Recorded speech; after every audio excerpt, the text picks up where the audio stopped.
بسم اللہ الرحمن الرحیم۔ اعوذ باللہ من الشیطان الرجیم، بسم اللہ الرحمن الرحیم۔ عزیز طلباء کرام، السلام علیکم ورحمۃ اللہ وبرکاتہ۔ امید ہے آپ سب خیر و عافیت سے ہوں گے۔ جواہر البلاغہ حصہ اول، سبق نمبر 59، باب ثالث مسند الیہ کی حالات و احوال کے بارے میں ہے۔ پہلے دو ابحاث ہم پڑھ چکے ہیں، آج سے ہم تیسری بحث کا آغاز کر رہے ہیں۔ تیسرا بحث مسند الیہ کا کلام میں جملے میں معرفہ لانے کے بارے میں ہے۔ المبحث الثالث فی تعریف المسند الیہ، تیسرا بحث کلام میں مسند الیہ کا معرفہ لانے کے بارے میں ہے۔ فرماتے ہیں کہ حق یہ ہے کہ مسند الیہ معرفہ ہو تاکہ حکم کا محکوم بہ معین اور بالکل واضح ہو۔ حق یہ ہے یعنی اصل یہ ہے کہ کلام میں جملے میں مسند الیہ کو معرفہ لایا جائے، کیونکہ لازم سی بات ہے کلام کا مرکز اور محور مسند الیہ ہے۔ اگر وہ معین ہو، مشخص ہو، بالکل واضح ہو تو پتہ چل جائے گا یہ کلام کس کے بارے میں ہے، کس چیز کے بارے میں ہے۔ لہٰذا ضروری ہے کہ مسند الیہ کلام میں معرفہ ہو۔ جب مسند الیہ معرفہ ہو تو درج ذیل صورتوں میں سے کسی ایک صورت پر ہوگی۔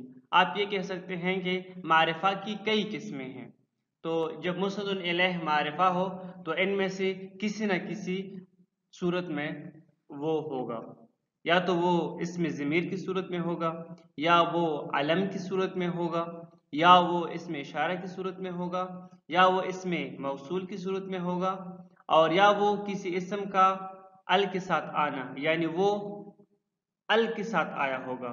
اگر کوئی اسم نکرہ ال کے ساتھ آئے تو اس سے بھی وہ معرفہ بن جاتا ہے، معین ہو جاتا ہے۔ کسی اسم کا دوسرے اسم کی طرف اضافہ ہونا، یعنی یا وہ مضاف کی صورت میں ہوگا۔ اس بحث کو کئی فصول میں تقسیم کیا گیا ہے، ان میں سے ہر ایک کو ترتیب کے ساتھ پڑھیں گے۔ پہلا فصل اس بارے میں ہے کہ جب کلام میں مسند الیہ اسم ضمیر ہو، یعنی مسند الیہ کلام میں معرفہ ہو اسم ضمیر کی صورت میں، فرماتے ہیں کہ مسند الیہ کو کئی اغراض کے پیش نظر اسم ضمیر لایا جاتا ہے۔ وہ کون کون سے اغراض ہیں؟ وہ یہ تین اغراض ہیں۔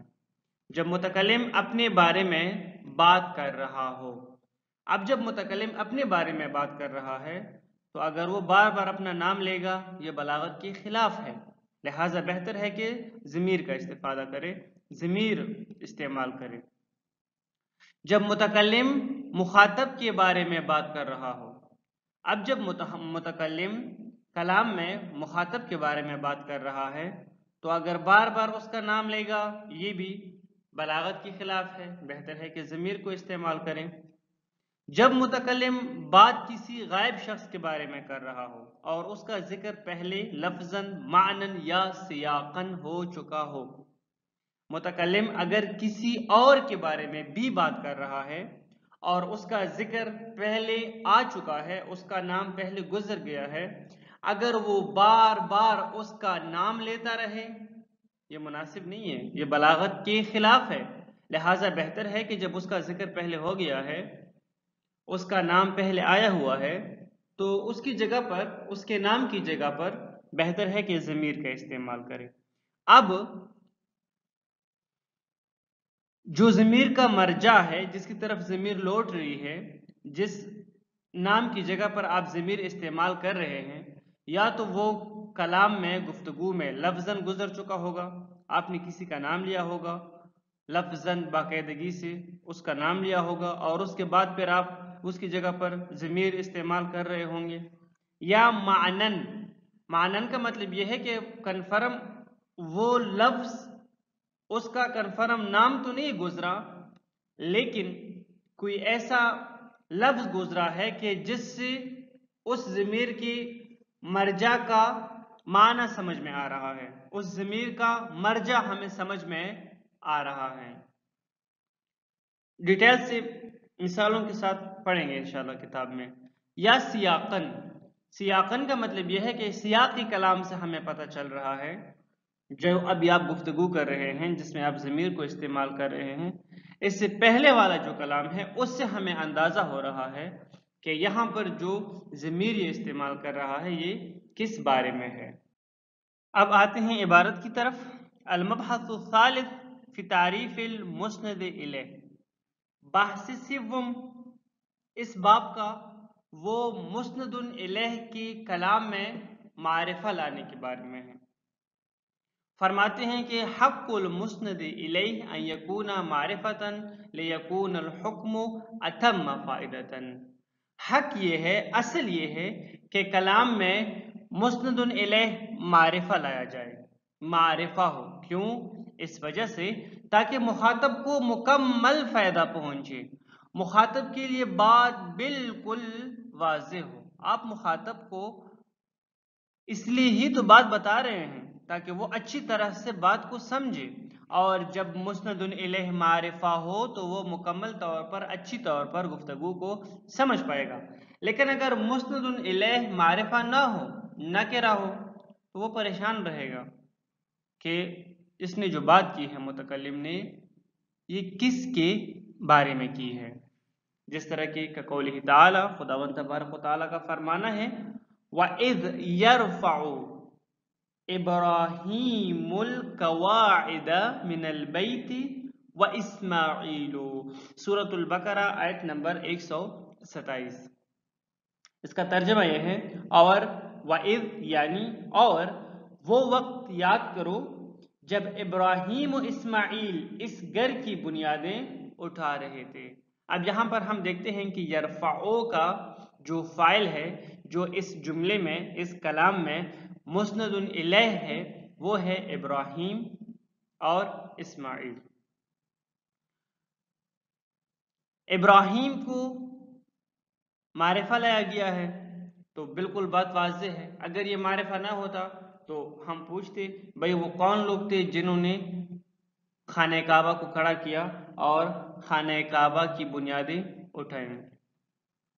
وَتَعْرِيفُهُ إِمَّا بِالْإِزْمَارِ أَوْ بِالْعَلَمِيَّةِ وَإِمَّا بِالْإِشَارَةِ وَإِمَّا بِالْمَوْصُولِيَّةِ وَإِمَّا بِأَلْ وَإِمَّا بِالْإِضَافَةِ۔ اب کئی چیزیں ہیں، آپ یہ کہیں کہ معرفہ کی کئی قسمیں ہیں۔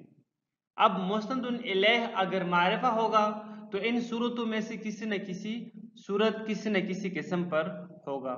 اسم ضمیر، علم، علم یعنی کسی چیز کا اسپیسیفک مخصوص نام، ثاقب، زید، عمر، بکر، قرآن مجید، مثلا علامہ محمد اقبال، فیصل مسجد، یعنی کسی چیز کا اسپیسیفک نام۔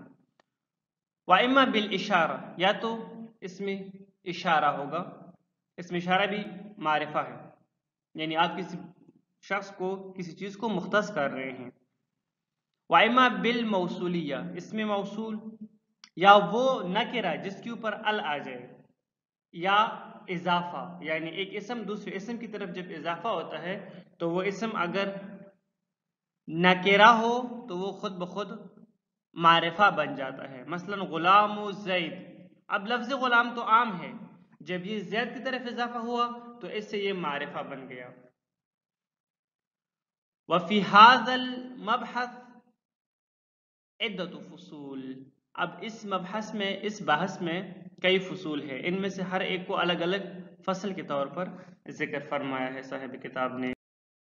الفصل الاول فی تعریف المسند الیہ بالاضمار، پہلا فصل اس بارے میں ہے کہ جب کلام میں مسند الیہ اس میں ضمیر ہو، فرماتے ہیں کہ یؤتی بالمسند الیہ ضمیرا لاغراض، کئی اغراض بلاغی کے پیش نظر کلام میں مسند الیہ ضمیر لایا جاتا ہے۔ پہلا لکون الحدیث فی مقام تکلم کقول رسول اللہ صلی اللہ علیہ وآلہ انا النبی لا کذب انا ابن عبد المطلب،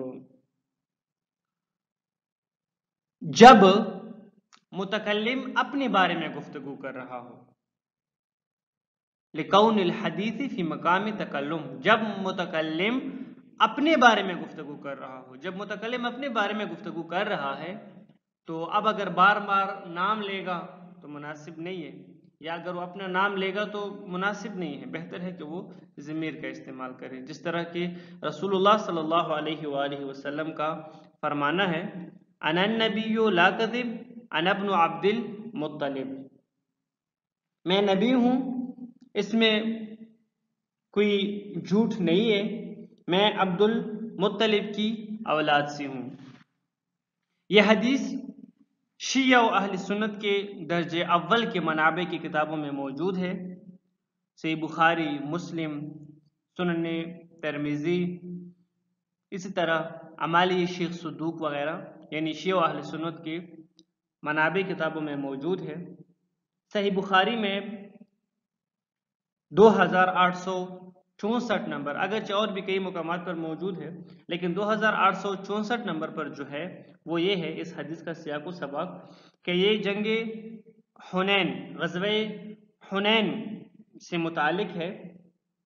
برا بن عازب رضی اللہ عنہ سے، برا بن عازب رضی اللہ عنہ سے پوچھا گیا کہ حنین کی لڑائی میں کیا آپ لوگ، یعنی آپ اصحاب رسول اور آپ مسلمان رسول اللہ کو چھوڑ کر چلے گئے تھے؟ تو برا نے جواب دیا کہ ہاں، لیکن رسول اللہ فرار نہیں ہوئے تھے، رسول اللہ میدان جنگ میں ڈٹے رہے، ہم سب تو چھوڑ کے بھاگ گئے، ہم اصحاب رسول یعنی اس وقت کے جو مسلمان تھے جو رسول اللہ کے ساتھ اس جنگ میں شریک تھے وہ تو بھاگ گئے، لیکن رسول اللہ میدان میں ڈٹے رہے۔ پہلے مسلمانوں نے حوازن کو شکست دی، پھر مسلمان مال غنیمت پر ٹوٹ پڑے، جب مال غنیمت پر ٹوٹ پڑے تو وہ دوبارہ وہاں سے لوٹ آئے اور انہوں نے تیر اندازی کی، اور پھر مسلمان جو ہے مسلمانوں نے استقامت کا مظاہرہ نہیں کیا اور میدان چھوڑ کے بھاگ گئے۔ البتہ پھر ایسا نہیں ہوا کہ بس چلے گئے، نہیں، پھر واپس آ گئے، لیکن وقتی طور پر میدان چھوڑ کے چلے گئے تھے۔ البتہ ایسا بھی نہیں ہے کہ سب کے سب مسلمان بھاگ گئے تھے۔ ہمارے شیخ توسی کے مطابق کہ بنی عبد المطلب میں سے فقط 7 افراد میدان میں موجود تھے اور سب بھاگ گئے تھے، لیکن بنی عبد المطلب میں سے 7 افراد میدان میں تب بھی موجود تھے۔ لازم سی بات ہے، ایسے بھی تو نہیں ہے نا کہ اگر سب کے سب بھاگ گئے تو پھر رسول اللہ کیسے زندہ رہے جب وہ اکیلے میدان میں موجود تھے؟ نہیں، 7 افراد تھے جنہوں نے رسول اللہ سمیت 7 افراد موجود تھے جنہوں نے رسول اللہ کی حفاظت کی اور میدان جنگ میں ڈٹے رہے۔ ان میں سے ایک ہے حضرت عباس اور ایک ہے فضل ابن عباس، یعنی حضرت عباس کا فرزند فضل ابن عباس، حضرت علی علیہ السلام، اس کے بھائی عقیل، ساتھ ہی ابو سفیان بن حارث، ابو سفیان بن حرب نہیں جو بنی امیہ میں سے ہے، معاویہ کا باپ ہے وہ نہیں، ابو سفیان بن حارث جو بنی عبد المطلب میں سے ہیں، بنی ہاشم میں سے ہیں، ساتھ ہی ابو سفیان کے بھائی ربیعہ اور نوفل، یہ دونوں بھی ابو سفیان کے بھائی ہیں، یعنی حارث کے فرزندان ہیں، اور ان کے ساتھ رسول اللہ صلی اللہ علیہ وآلہ وسلم، یعنی 7 یہ افراد اور ایک رسول اللہ صلی اللہ علیہ وآلہ وسلم، یہ میدان میں موجود تھے، یہ 8 افراد رسول اللہ سمیت 8، اور باقی جو ہے سب کے سب میدان چھوڑ کے چلے گئے تھے۔ دوسرا، لکون الحدیث فی مقام الخطاب، جب متکلم مخاطب کے بارے میں بات کر رہا ہو تو بار بار اس کا نام لینا بھی مناسب نہیں ہوتا، جس طرح کا قول شاعر کا شعر ہے وَأَنْتَ الَّذِي أَخْلَفْتَنِي مَا وَعَدْتَنِي وَأَشْمَتَّ بِي مَنْ كَانَ فِيكَ يَلُومُ، تو وہ ہے جس نے میرے ساتھ وعدہ خلافی کی اور میرے اوپر ان لوگوں کو خوش کیا جو تیری ملامت کرتے تھے، جو کسی زمانے میں تیری ملامت کیا کرتے تھے ان کو آپ نے میرے اوپر خوش کیا۔ اب یہاں پر آپ دیکھیں وَأَنْتَ کا استعمال ہوا ہے، انت یہاں پر مسند الیہ ہے اس جملے میں اور ضمیر ہے، 7 اخلفتنی، اخلفتا میں سے جو تا ہے یہ مسند الیہ ہے، اخلفا کا فاعل ہے اور ضمیر ہے. اشمتا، اشمتا میں سے بھی جو تا ہے یہ مسند الیہ ہے اور فعل کا فاعل ہے. تیسرا غرض بلاغی، لکون الحدیث فی مقام الغیبت لکون المسند الیہ مذکورا. فرماتے ہیں کہ جب متکلم کسی غیب کے بارے میں گفتگو کر رہا ہو اور جس بارے میں گفتگو کر رہا ہو وہ پہلے ذکر ہو چکا ہو، اس کا ذکر پہلے گزرا ہو، اب بھی اس کے بارے میں گفتگو جاری ہے، تو اب بار بار اس کے نام سے بہتر ہے یا بار بار اس کے ذکر سے بہتر ہے کہ ضمیر لایا جائے. نحو هو اللہ تبارک و تعالی. مثلا کہا جاتا ہے کہ ہوا، اب یہاں پر جو ہوا کا ضمیر استعمال کیا گیا ہے مسند الیہ ہے اس کلام میں، اس سے پتہ چلتا ہے کہ پہلے اللہ تعالیٰ کا نام کسی نہ کسی مناسبت سے ذکر ہو گیا ہے اور اب یہاں پر ہوا کا استعمال کیا گیا ہے. ایک بات اصل کتاب میں ہے، اس متن درسی میں نہیں ہے، وہ یہ کہ یا تو مسند الیہ ذکر ہو گیا ہو یا اگر ذکر نہ بھی ہو تو محکوم بذکر ہو، یعنی اس انداز سے ہو کہ گویا کہ وہ ذکر ہو گیا ہے. هو اللہ تبارک و تعالی. وَلَا بُدَّ مِن تَقَدُّمِ ذِكْرِهِ. ضروری ہے کہ ضمیر غائب کا جو مرجع ہے لازمی ہے کہ اس کا ذکر پہلے کلام میں ہو چکا ہو، کسی نہ کسی مناسبت سے ہو چکا ہو. اما لفظاً، یا تو لفظاً پہلے اس کا ذکر ہوا ہو، اس کی جگہ پر ضمیر غائب آیا ہو، کقولہ تعالی، جس طرح کہ خداوند تبارک و تعالی کا فرمانا ہے وَاصْبِرْ حَتَّى يَحْكُمَ اللَّهُ وَهُوَ خَيْرُ الْحَاكِمِينَ.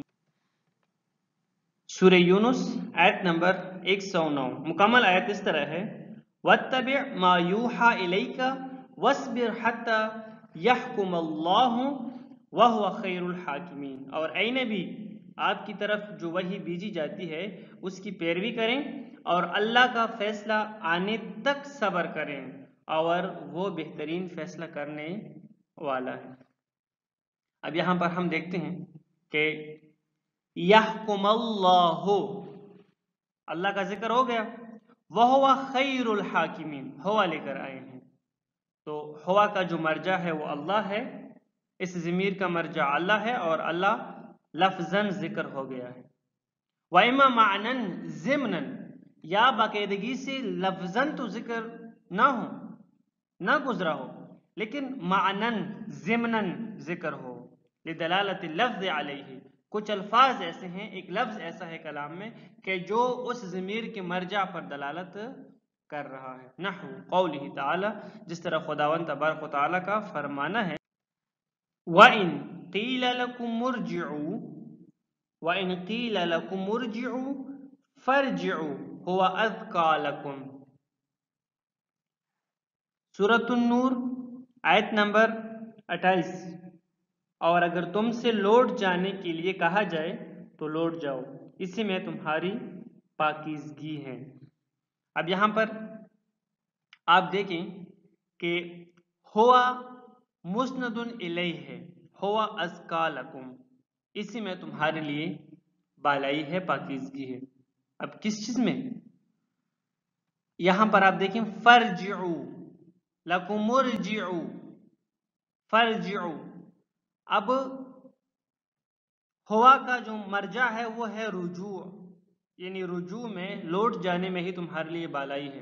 لیکن یہاں پر آپ دیکھیں جو رجوع کا لفظ ہے وہ بظاہر نہیں آیا ہوا، لیکن فرجعو تو آیا ہوا ہے نا، ارجعو تو آیا ہوا ہے نا، وہ معنن ضمناً دلالت کر رہا ہے رجوع کے اوپر. وَإِمَا مَعْنًا سِيَاقًا، یا کوئی لفظ بھی نہیں ہے کہ جو معنن یا ضمناً دلالت کر رہا ہو، لیکن سیاق کلام ہو، سیاق کلام سے ہمیں پتہ چل رہا ہے، یعنی جو آپ جملے میں، جس جملے میں آپ ضمیر استعمال کر رہے ہیں اس سے پہلے کی جو جملات ہیں ان میں باقاعدگی سے اس کا نام فرض کریں آیا ہوا ہے یا اس کا ذکر آیا ہوا ہے، وہ جو سیاقی کلام ہے وہ دلالت کر رہی ہے کہ یہاں پر اس ضمیر کا مرجع کیا ہے، لدلالت قرینۃ حال علیہ، کوئی قرینہ حالیہ مقامیہ کوئی نہ کوئی موجود ہوتا ہے وہاں پر، قولہ تعالی فلہن ثلث ما ترک، سورۃ النساء آیت نمبر 11۔ اب ما ترک، اس آیت کا ترجمہ دیکھ لیں، اگرچہ یہ کافی طولانی آیت ہے، اس کا ایک حصہ ایک چھوٹا سا جملہ لیا ہوا ہے صاحب کتاب نے بطور مثال، جو کہ میراث کے بارے میں ہے، فلہن ثلث ما ترک، پس اگر لڑکیاں 2 سے زائد ہوں تو ترکے کا 2/3 ان کا حق ہے۔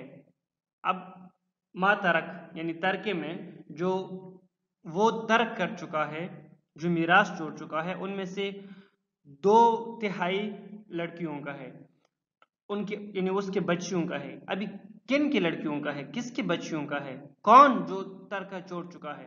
تو المیت، ما ترک المیت، میت جو کچھ ترک کر چکا ہے۔ کہاں سے پتہ چل رہا ہے؟ کیونکہ پہلے کی جو آیات ہے وہ میت کے بارے میں ہے، میراث کے بارے میں ہے، تو یہاں سے واضح ہو رہا ہے کہ یہ جو فلہن ثلث ما ترک، ما ترک کی جو بات ہے، یہ جو مسند الیہ ہے، یہ میت کے لیے ہے۔ اس میں جو مطلب ضمیر ہے، ما ترک میں جو ضمیر ہے، اس کا جو مرجع ہے وہ کون ہے؟ میت ہے۔ والسلام علیکم ورحمۃ اللہ وبرکاتہ۔